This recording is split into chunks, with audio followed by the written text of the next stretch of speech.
하박국 2장 18절부터 20절까지. 저 뒤에 도와주세요.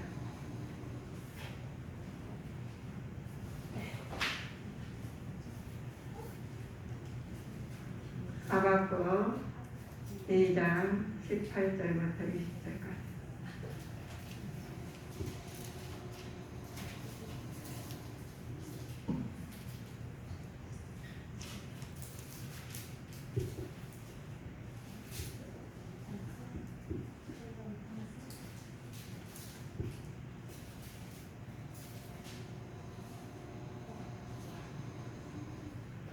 다 찾으셨으면 아멘. 합동하시겠습니다. 새긴 의상은 그 새겨 만든 자에게 무엇이 유익하겠느냐? 부어 만든 의상은 거짓 스승이라. 만든 자가 이 말하지 못하는 의상을 의지하니 무엇이 유익하겠느냐?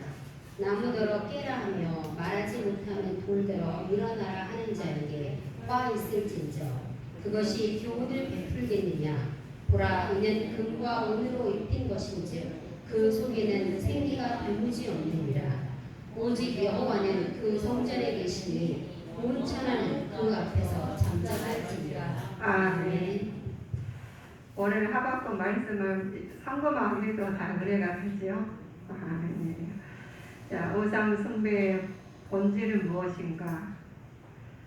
우상 숭배하지 마라 하면 내가 우상 숭배한 게 뭐가 있어? 라고 하십니다. 근데 하박국에 언급된 사람이 미리 봤는지 아니면 자신의 직접 체험한 것을 기록했는지는 우리가 분명히 알 수는 없습니다. 어쨌든 하나님께서 BC 7세기의 후반에 살았던 사람이고 틀림없어요. 우리가 지금 살아있으면서 우리 지나가면 사람들을 몰라요. 어느 시대에 어떻게 살았는지. 우리 조상들이 보면 우리 할아버지가 어떻게 살았는지 모르잖아요. 그런데 성경에다가 기록에 다 놓았으니까 아버지께서는 다 기록된 대로 하나님께서 지금 우리를 알고 있습니다. 지금 우리 성도님들이 오늘 오셔가지고 하나님 앞에 신령과 진정으로 예배자로 오셨습니다. 그런데 우리 이 예배가 어떤 분은 신령과 진정으로 예배 드릴 사람이 있으시고 그렇지 않으면 그냥 왔다가 간 사람도 있으실 겁니다. 그런데 하박국 선지자는 하나님께서 바스를 바벨론 통해서 정복당했을 때에 바벨론은 강그리 종토에서 BC 605년 전에 애굽에 이기던 팔레스타인 정복이 시작했던 시대예요. 대한민국 국민들이 우리가 이 시대에 지나가면은 우리가 기록된 것이 족보에서 다 기록되고 우리 생활에서는 낱낱이 기록은 안 될 것입니다. 그러나 하나님께서 내 안에 하나님이 계시기 때문에 이 어떤 마음을 가지고 계신지 어떤 생각을 가지고 계시는지 우리가 보면은 다 기록되어 있어요. 하나님은 전능하신 분이시기 때문에 알고 계십니다. 그래서 하나님께 바벨론은 예루살렘을 통해서 그 10년 뒤에는 예루살렘 성이 파괴해버린 시기예요. 그래서 그 일로 바벨론은 유대 역사상 한 시기를 마감하게 됩니다. 인생살이가 굉장히 오래 산 것 같지만 시작이 있는가 하면 마감할 때가 있습니다. 그런데 우리가 어떻게 살았냐에 따라서 그것이 기록된 대로 후손들이 계승이 되느냐 계승이 안 되느냐 끝나냐가 되겠죠. 하박국 선지자는 살았던 시대가 배경을 보면 굉장히 어려운 시대였죠. 그러나 하나님께서 그 왕국을 통해서 이스라엘은 범죄로 인해 하나님은 징벌을 아수르의 멸망을 당했고 그 유다는 역시 죄악으로 깊은 병에 있을 때의 말씀입니다. 개인적으로 보면 하박국 우리 개인의 신앙이 다 있죠. 우리가 똑같이 예배를 하나님 하늘 안에 살지만 신앙이 각각 달라요. 하박국은 개인의 신앙의 문제는 어떻게 가신 것 같나 보면 우로신 하나님께 유다의 죄악을 벌하지 않고 그대로 방치해 두었던 상황에 대해서 의문을 했어요. 왜 하나님께서는 저들을 벌하지 아니하고 저 사람들을 그냥 두시지? 우리도 그런 사람들 있지 않습니까? 그러나 그 방치해 두었던 상황에 대해서 의문을 했지만 하나님께서는 공으로 유다를 심판하시되 유다보다 악한 갈대아를 사용하셔서 유다를 징계하시는 문제를 말을 하십니다. 그러나 하박국에는 우리는 오직 믿음으로 살리라. 믿음을 가지고 환난 중에서도 하나님을 인하여 온전히 즐겨하리라는 고백을 합니다. 어려운 상황에서 하나님 말씀으로 이겨낼 사람 있는가 하면은 그렇지 않고 넘어질 사람이 있습니다. 하박국이 하나님께 분개한 이유가 있어요. 강포와 간악과 폐역한 유다의 죄악상에 관심을 보이지 않고 징계를 요청했음에도 반감만 하신다고 생각했기 때문이죠. 왜 저 사람 그냥 벌 내리지 아니하고 그냥 두시지? 라고 생각을 했습니다. 그러나 하나님이 징계를 요구한 이유가 있어요. 유다가 스스로 회개하고 하나님께 돌아오도록 기회를 주시는 위함이죠. 우리는 사람들이 지금 예수를 믿는 사람이 있는가 하면 믿지 아니하고 교회 다니면서도 주여 주여 하면서도 속으로는 나요 나요 하신 분이 계셔요. 그런데 우리가 생각할 때는 저 사람 왜 저렇게 놔두실까 하는 사람도 있다는 거예요. 그래서 하박국은 이제 분개하지 않고 이들을 왜 놔뒀지? 라는 유다를 그냥 왜 놔뒀어? 라고 했 말씀입니다. 그러나 하나님은 유다를 그냥 내버려 둔 이유가 있어요. 회개하고 돌아오라고 하시는 겁니다. 우리가 죄를 짓고 살면서 잘 사는 사람이 있어요. 떵떵거리면서 사는 사람도 있고 그냥 사는 사람도 있죠. 그러나 하나님께서는 내가 손해보고 속상할 때 저 사람 왜 그냥 두지? 뭔 일이나 난 참 좋겠. 그럼 하나님이 그렇게 하니까 벌 받았지 라고 생각하는 사람도 있습니다. 그러나 하나님 그렇게 하지 않으셨다고 하박국은 생각을 한 거예요. 우리도 그런 생각 해본 적이 없습니까? 가끔가다 그런 생각 하실 때가 있을 겁니다. 너무 억울할 때 그렇죠. 그런데 하나님께서는 유다가 회개하고 돌아오기를 기다리고 그러셨습니다. 유다 사이가 거기를 상실한 이유가 있어요. 유다는 재판자들 법을 왜곡하고 이기적으로 적용했기 때문입니다. 종교 지도자들은 의식과 불의에 사로잡혀 있었기 때문이죠. 이 실패에 일어난 일입니다. 한 사회가 보면 되는 법과 종교가 타락한 사회는 소망이 없어지고 죄악으로 길로 치닫게 됩니다. 우리가 법이 효력을 못 내고 또 사회가 분포하게 되는 법과 종교가 타락해지면 어떤 일이 생기느냐? 소망이 없어지고 죄악길로 치닫게 되는 부분입니다. 악한 바벨론이 하나님 도구로 쓰임받는 이유가 있어요. 우리가 살면서 잘 믿는다 하고 예수 안 믿는 사람도 잘 살고 그러는데 그들은 그냥 놔뒀다고 우리 생각했다고 우리는 본문을 통해서 봅니다. 악한 바벨론이 하나님의 도구로 쓰임받는 이유는 갈대아인들이 역시 제도인의 심판을 받을 것이며 비록 유다가 심판받더라도 믿음으로 구원하게 될 것이라는 것을 교훈하게 말씀입니다. 여기서 구원의 조건은 믿음에 있다는 복음의 진술을 배우게 되는 거죠. 우리가 어려운 사람이 있습니까? 하나님 말씀으로 이겨낼 때 그들에서 보는 것이 하나님이 나타나고 하나님의 진수가 믿음이 본이 나타날 줄 믿습니다. 하박국의 불평과 함께 하나님께 한 질문이 있어요. 왜 하필이면 장악한 갈대인을 심판의 도구로 삼으셨는가? 갈대는 잔악한 행위로 인해서 심판에서 제어돼야 할 의로운 자들이 왜 고난을 받았는가? 하나님께서는 갈대는 계속적인 침략 행위를 언제까지 무관하실 것인가? 이렇게 말을 합니다. 그래서 그 말씀이 하박국의 불평의 말씀이 이제 1장 12절에 나와 있습니다. 하박국 1장 12절.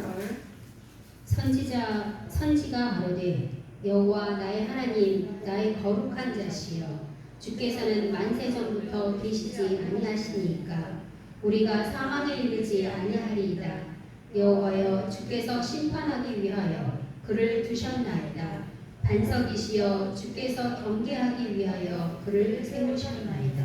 아멘. 우리가 1장 4절에 하박국 1장 4절에 보면은 종교적으로나 거기나 왜곡한 점이 나와 있어요. 우리 성도님들께서는 이 한 번 입술에 참고하고 넘어가야 되겠어요. 시간이 많이 걸려서 그냥 넘어가는데 1장 전도사님 한번 참고해 주세요. 들으시라고. 1장 전체. 1장 4절. 이러므로 율법이 해이하고 공의가 아주 시행되지 못하오니 이는 악인이 의인을 애워쌌으므로 공의가 굳게 행함이니이다. 아멘입니다. 공의가 상실이 된 이유가 사회와 공의가 상실되는 법을 왜곡했죠. 이기적으로 적용됐고 지도자들은 의식과 구의를 사라졌기 때문이라겠죠. 그러면 사회적으로 내가 법과 종교가 타락의 과정입니다. 그러면 소망이 없어지는 말이에요. 이렇게 해서 우리가 많은 사람들이 하나님 말씀에 우리 살면서 하나님 말씀대로 따르지 아니하고 인간적으로 하나님 말씀을 저버리고 하나님 인간적으로 간다면 소망이 없어지고 죄악의 길로 치닫게 된다는 말씀입니다.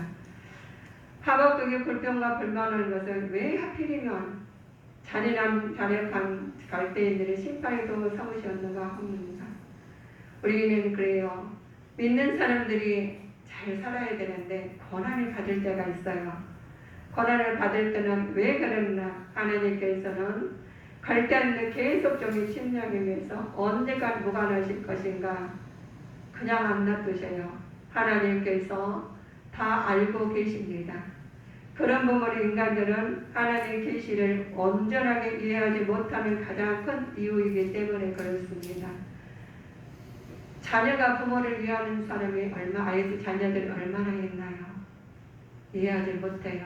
그러나 그가 자녀가 겪게 되면 자기도 부모가 되고 자녀가 자녀를 둔 부모이면 나중에 부모가 되면 그때 깨달은 아이도 있죠. 인간들의 하나님의 계획을 온전히 이해하지 못한 이유가 그 성취의 시기를 알 수 없기 때문에 그렇습니다. 이 시기는 오직 하나님만이 아시며 인간관계는 상관없이 하나님의 뜻이 내전된 시간에 오면 반드시 성취되어질 것이라는 말씀입니다. 우리는 하나님의 뜻에 대한 성급한 마음을 품지 말고 인내하는 자세로 기다려야 합니다. 하나님께서 우리에게 주신 은혜가 있어요. 기도하고 있죠. 기도해서 아버지 내가 기도 이렇게 했는데 아버지의 뜻을 이렇게 따라왔는데 왜 제 기도를 안 들으시냐고 얘를 성급한 마음에 들을 때가 있습니다. 하나님께서는 알고 계셔서 기다리고 계시라는 부분입니다. 하박국 선지자의 기다림은 의미가 있습니다. 어떻게 기다리셨냐고요? 하나님 말씀으로 기다리는 부분이 있습니다. 2장 3절에 보실까요? 이 묵시는 정한 때가 있나니 그 종말이 속히 이르겠고 결코 거짓되지 아니하리라. 비록 더딜지라도 기다리라. 지체되지 않고 정령 응하리라. 아멘. 하나님께서는 하박국 선지자의 뜻과 하나님의 뜻을 기다려야 합니다. 그러십니다.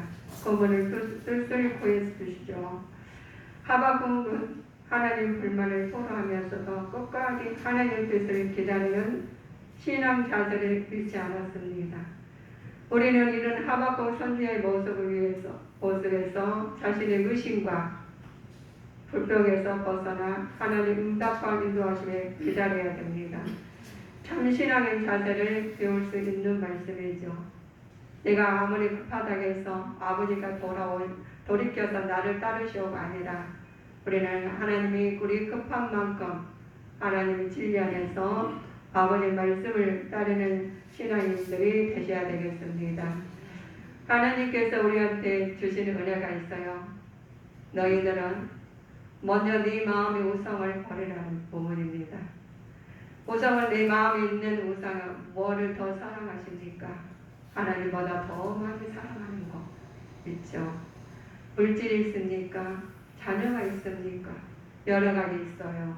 그러나 우리 하나님보다 더 사랑하면은 마음을 뺏기게 되어 있습니다. 너희 말씀이 그래요. 우상 숭배의 본질이 무엇이냐? 우리 아까 본문 말씀을 참고하셨죠. 우리는 절대 유일하신 창조이신 하나님을 통치자신 하나님을 믿고 섬겨야 됩니다. 다른 것은 하나님께서 다 이 땅의 것을 피조물로 만들어 놓으셨어요. 그래서 창조주 하나님 먼저 우리는 사랑하고 아버지 말씀에 의해서 사는 자가 되어야 되겠습니다.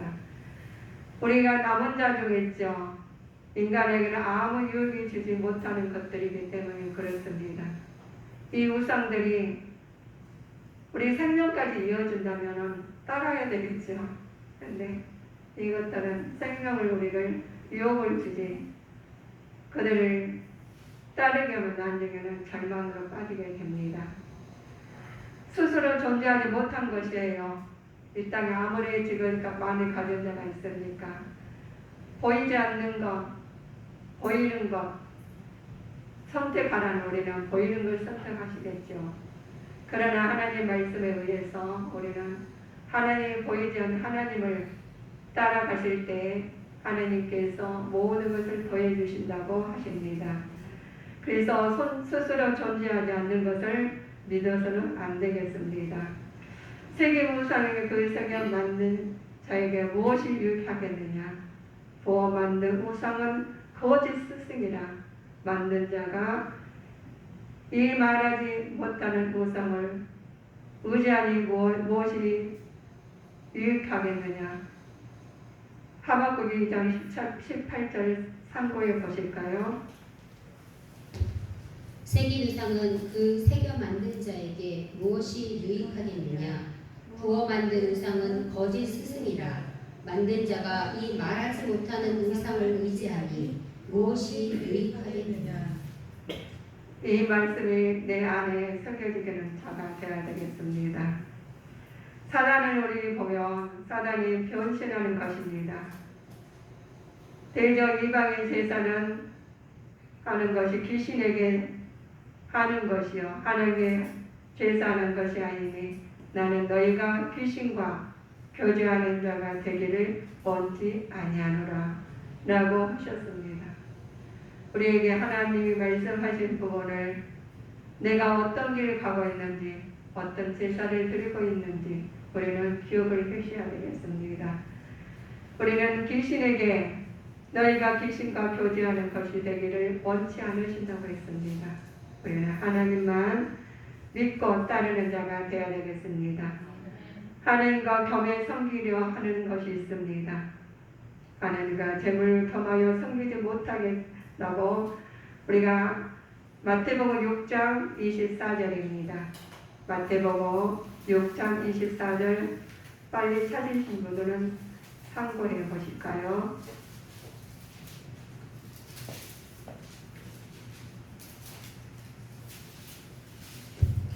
한 사람이 두 주인을 섬기지 못할 것이니 혹 이를 미워하며 저를 사랑하거나 혹 이를 중히 여기며 저를 경히 여김이라. 너희가 하나님과 재물을 겸하여 섬기지 못하느니라. 아멘. 믿어주십니까? 아멘. 부패한 여인이 인간의 마음에 만든 것이죠. 하나님 알되 하나님으로 영화롭게도 아니하며 감사치도 아니하고 오히려 그 생각을 허망하여지며 미련한 마음이 어두워졌나니 스스로 지혜 있다 하나 부끄러운 자가 됩니다. 썩어지지 아니하는 하나님의 영광을 썩어질 사람과 금수와 벌어지지 영상을 우상을 바꾸었느니라 하면서 부패한 인간의 마음을 만든 것입니다. 우리에게 보면 내 마음에 어떤 마음이 사로잡고 있으십니까? 마음의 정욕을 따라 있고 더러운 것, 우리가 서로 욕되게 하는 것, 예수님 이름으로 버리십시오. 그래야지 하나님께서 우리 뜻이 우리를 통해서 나타나십니다. 피조물에게 하나님 권위를 부어주는 것이 있습니다. 이는 저희가 하나님의 진리를 거짓으로 바꾸어 피조물 조물주보다 더 경배하고 섬기리라. 주는 곧 영원히 찬양하리로라 하는 주님의 말씀입니다. 우리 피조물에게 하나님의 권위를 부어주셔서는 안 되고 더 하나님을 찬양해서 나타난 자가 되어야 되겠습니다. 하나님 이름을 더럽히는 것이 있어요. 우리 세상 것은 하나님을 더 사랑하고 하나님을 욕되하는 것을 따라서는 안 되겠습니다. 부패한 인간이 마음에 만든 것이기 때문이죠. 반드시 죽되 그 사람을 돌로 칠 것이오 라고 하셨습니다. 우리에게 하나님께서 모든 것을 주시되 하나님 영광을 돌리는 주님의 자녀들로 쓰시기 위해서 주신 겁니다. 그래서 우리는 하나님 뜻으로만 따라야 되겠죠. 도덕성이 없는 것이 있습니다. 저희가 그 자녀로 사신에게 제사를 하였도다. 무죄한 피 곧 자녀와 피를 흘려 가난 우상에 제사하였으므로 그 땅의 피에 더러웠도다 라고 시편의 기자가 말씀하신 내용입니다. 우리에게도 하나님 기업을 얻지 못하기 위해서 이런 것을 따라가서는 안 되겠습니다. 우리 에베소서 5장 5절을 읽어보실까요?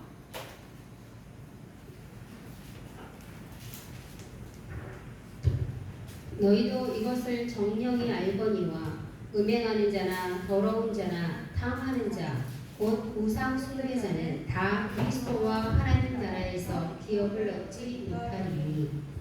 아멘. 우리는 하나님 나라의 기업을 얻을 자입니다. 그래서 우리 앞에 정령 알거나 음행한 자나 더러운 자나 탐하는 자 곧 우상 숭배자는 다 그리스도와 나라의 기업을 얻지 못하는 것입니다. 우리는 하나님 말씀으로 기업을 이어가는 자가 되시기를 주님의 이름으로 축원하시겠습니다. 누구든지 헛된 말로 너희를 속이지 말라고 그러셨습니다. 하나님께서 진노가 불순종 아들들에게 임하신다고 그러셨습니다. 우리는 하나님 말씀에 의해서 하면 아버지께서 인도하심에 따라서 나는 아무것도 하는 것이 없는데 아버지는 이렇게 해주셨어요 라고는 고백이 나와요. 그러나 내 의지대로 따라가면은 내가 많이 하는 것 같았는데 왜 이렇게 됐지요? 라고 허탈한 마음을 하게 됩니다. 우리는 의인은 없나니 하나도 없다고 했어요. 하나님께서 우리한테 주신 은혜가 말씀으로 주셨습니다. 그 말씀으로 무장할 때 하나님께서 함께 하시게 됩니다. 그 앞에 잠잠할지니라 말씀의 의미가 있죠. 하나님께서 심판이 임한 자세로 하나님 앞에 서라는 뜻입니다. 하나님 인간은 하나님 앞에서는 어쩔 수 없는 죄인이기 때문에 그렇습니다. 때문에 하나님 그분이 사유하심을 바라볼 수밖에 없는 죄인이라 점점 깨닫고 겸손한 자세로 하나님 앞에 서야 합니다. 우리가 겸손한 자세로 서지 아니하면 하나님께서는 기다리고 계셔요. 회개하고 돌아오시기를. 그래서 유다한테 그랬잖아요. 왜 그냥 놔두냐고. 자네들은 왜 그냥 가만히 놔두냐. 그러나 하나님께서는 우리가 아무리 못된 사람도 너무나 악한 사람도 아버지께 보시기에는 다 하나님 자녀이십니다. 그래서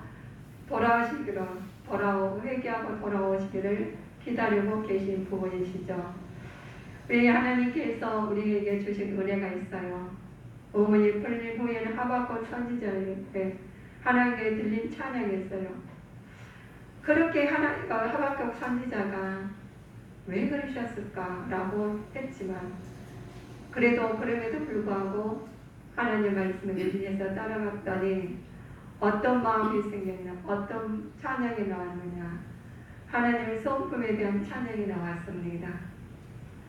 하나님 목적에 대한 찬양이 나왔습니다. 그리고 믿음의 축복에 대한 찬양이 하게 되었습니다.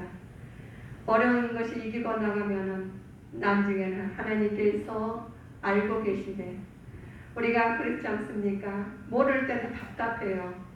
왜 저러지? 라고 합니다.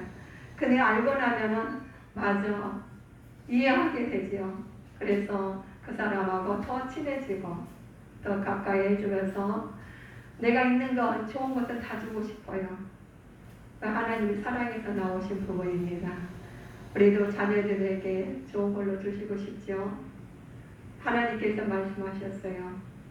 너희들 악할지라도 좋은 것을 자식에게 준주거늘 하물며 하나님께서 좋은 걸로 주시지 않겠느냐고 그러셨습니다. 우리는 하나님 말씀을 의지해서 나가야 되겠습니다. 심판의 징조가 있습니다. 왜 그렇게 살아야 되느냐? 하나님께서는 하늘과 땅에 진동하는 큰 이적을 동반하면서 감림하시기 때문이죠. 우리 예수님 믿으십니까? 예수님 믿음으로 말미암아 이 땅에 소망을 두시지 아니하고 저 천국을 소망을 두셔야 됩니다. 내가 이 땅에 소망을 두고 산다면은 난 이제는 허탈한 마음을 가지겠지요.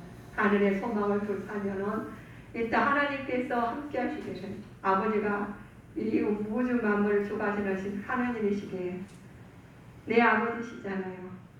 아버지가 좋은 걸 주신다고 약속하셨습니다. 그래서 우리는 그 말씀을 의지해서 따라가실 때 하나님께서 감림하실 때 우리를 환영하시면서 기다리고 계십니다. 이 세상에 타락한 곳이 있습니다. 우리는 세상에서 일어나는 일들을 볼 때 인간의 사악한 본성을 늘 염두에 둬야 합니다. 인간은 하나님이나 하나님 법 때문에 괴로워하지 않으며 부와 안정, 권세를 통해서 쾌락을 얻기 위해서 하나님 법에 대해서는 될 수 있으며 무관하게 살아갑니다. 이 말씀은 내게 세상에서는 사악한 것을 본성이 우리 염두에 둬야 된다고 그랬습니다. 우리 마음은 아무리 내가 정결한다고 해서 우리는 할 수가 없어요. 내가 거짓말 안 한다고 해서 거짓말이 안 할 수가 없다는 거예요. 죄를 안 진다고 해서 죄를 안 질 수가 없어요. 우리는 그거를 다 인정을 해야 되겠죠. 그래서 나는 할 수 없으니 아버지께서 해달라고 아버지를 의지하면서 나가야 되겠습니다. 허용된 질문이 있어요. 하박국이 선지자가 던진 질문이 잘못된 것이 아니라 인간은 무력한 처지를 인식한 성도의 자연스러운 표현이라고 하였습니다. 우리 그죠? 화가 나요. 내가 화를 안 내고 싶은데 화가 나요. 그런데 그 화를 어떻게 다스리냐고요? 우리는 못 다스려요. 그러나 하나님께서는 하나님을 믿음으로 말미암아 하나님의 뜻을 하나님 앞에 맡기고 나갈 때 하나님께서 해 주십니다. 우리도 우리의 믿음을 수시로 살펴보고 설사 만족하면 답이 찾지 못할지라도 인생의 여러 가지 심각한 문제들에 대해 자기 자신의 질문을 던져가면서 해결해 나가야 됩니다. 내가 고쳐가려면 못 고쳐요. 어떻게 고치겠어요? 내 마음 나도 모르는데 내가 언제 건질될지 몰라요. 우리는 그렇습니다. 우리는 연약한 존재입니다. 우리는 죄 가운데서 더불어 살 수밖에 없어요. 그러나 애쓰고 힘쓰는 자는 조금씩 죄하고 거리가 멀어지고 하나님과 가까이 되게 되겠죠. 그래서 신뢰를 배워야 합니다. 설사 우리가 하나님께 하는 일을 잘 이해하지 못할지라도 우리는 하나님께 모든 일을 하나님께 정하신 때 하나님께서 정하신 방법대로 반드시 이루신다는 점을 확신해야 됩니다. 우리 마음대로 정하는 것이 아니라 하나님께 방법으로 우리는 따라갈 수밖에 없어요. 그래서 우리가 많이 가진 자가 있습니까? 많이 배운 자가 있습니까? 건강해서 모든 걸 다 할 수 있는 능력자가 있습니까? 권세 있는 자가 있습니까? 우리는 모든 것이 하나님 뜻 안에서 움직이는 자가 되어야 되겠습니다. 깊은 시련이 왔어요. 그래서 하나님 어떤 분이시며 그분이 어떤 일을 하시는지라 점에 대해서 알고 있어야 됩니다. 하나님을 모르게 되면은 많이 실수가 되죠. 우리도 그렇지 않습니까? 상대방을 알면은 다 이해가 되고 그 마음을 따라가고 하나가 되죠. 그런데 상대방을 모르게 되면 우리가 부모님 마음을 모르든가 자녀의 마음을 모르든가 또 직장에서나 또 친구들이나 마음을 모르게 되면은 연합이 안 되겠죠. 이해를 못 하겠죠. 그러나 하나님도 우리가 하나님을 모르면요 하나님 믿기가 힘들어요. 그러나 하나님을 알게 되면은 하나님 말씀이 진리로 받아들이게 됩니다. 우리가 하나님 말씀이 진리로 받아들일 때 거룩한 삶으로 나타나게 되겠습니다. 하나님 깊은 시대에 하나님 믿음으로 살게 됩니다. 너희는 그 믿음으로 말미암아 살리라고 하신 말씀이 깊은 시련의 시대에 하박국 모든 거룩하고 정직한 사람들을 붙게 했던 믿음은 오늘날 하나님 백성으로 유지시키는 동일한 믿음이죠. 가장 어두운 시간과 가장 험악한 환경 안에서도 그래도 신자는 그 영혼을 모든 빛과 능력의 근원에 머물게 할 수 있다는 것입니다. 날마다 할만 하나님에 대한 신앙을 통하여 그의 소망과 용기는 새롭게 될 수 있습니다. 의인은 그 믿음으로 말미암아 살게 되었습니다. 그래서 두려워할 필요가 없죠. 어려움들 낙심은 될 때나 두려워할 필요가 없습니다. 우리는 여호와께서 우리 하나님께서 우리를 의지하는 사람들이 최고의 기대 이상으로 성취시킬 것이 됩니다. 우리가 성취시키는 주님의 말씀이 우리를 통해서 나타나는 주님께 성도님들이 되어야 되겠습니다. 하나님께서 우리를 쓰시는데 여러 가지 필요 요구에 대한 지혜를 그들에게 주실 것이기 때문에 그렇습니다. 우리한테 필요한 것이 있나요? 우리가 기도하는 것이 있나요? 하나님께서 알고 계시기에 그건 모든 걸 따라서 요구하신 것을 주십니다. 그런데 너희는 먼저 뭘 버리라고요? 우상을 버리라고 하셨습니다. 나 말고 다른 것을 우리가 모든 것을 따라가는 것이 아니라 우리 우상 숭배 본질을 뭔지 알면서 그거를 버려야 된다고 말씀하십니다. 내가 버리지 않는다면 동시에 같이 섬길 수 없기 때문에 그렇습니다. 우리는 버릴 것은 버리고 하나님 말씀으로 무장할 것은 무장해서 승리하는 자가 되시기를 주님의 이름으로 축원하시겠습니다. 기도하시겠습니다.